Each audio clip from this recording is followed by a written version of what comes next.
Hi guys, welcome to my vlog. So sa project na to, si Mark, yung dating gumawa ng kubo, siya yung foreman dito and siya yung contractor dito. So siya lahat. And then yung dalawa is helper.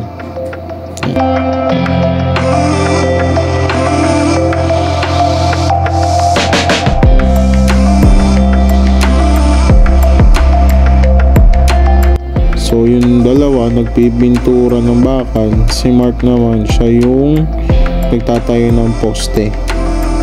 Yan. So dito pinapakain ni mama yung manok sa labas. Actually marami kaming pinapakain doon. So yung baka, pagka meron baka doon, nagpapainom kami tubig. Pagka yung aso, si mama naman everyday yun, pinapakain yung mga aso doon. Tapos yung manok kanina, tawag ko dun sa kanya, isinakay ni mama. Tuwang-tuwa si mama sa sisiw.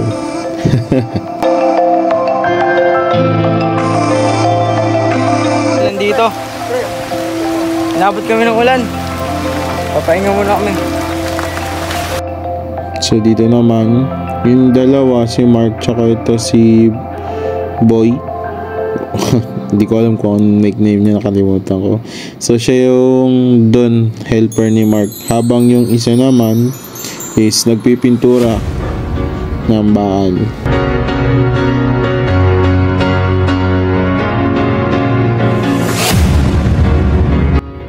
So dito si Poy, inoonti-onti niya na patagin yung flooring, kasi next nila mag-flooring na sila dito.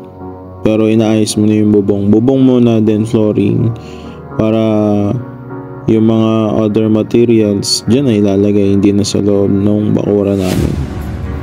So after matapos nitong part na to, next naman is yung bakuran.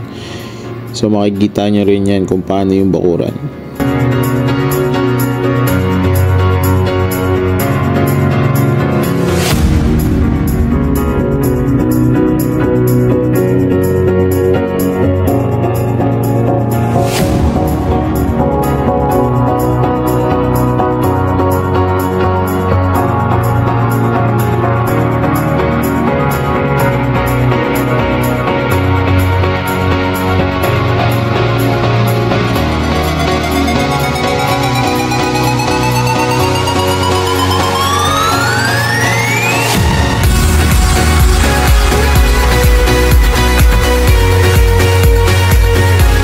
Dito pinutol yung puno.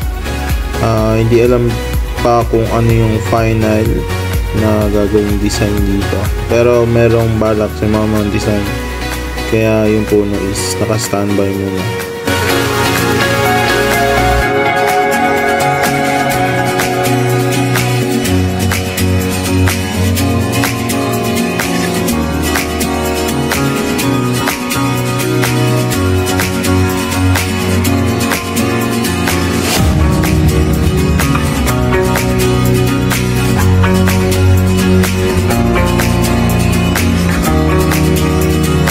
Nga pala, sa mga susunod na videos, hindi siya masyadong maganda yung video, gawa ng paulan-ulan. So isa-set up ko yung recording, and then maya-maya uulan ng malakas, so magliligpit sila. After nila magligpit, titila yung ulan, then kung kailan sila babalik, lalakas yung yung ambon. So ewan, pero maganda yung panahon kasi mahangin tsaka mapresko.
So dito, nag-start na sila magpatag ng flooring kasi patapos na yung mga sasabitan ng yero, yung braces sa bubong. So yan, patapos na.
Yung guys, ilit tayo tubig. Video kasi nakapawit mag-awat sa mga nagkawain.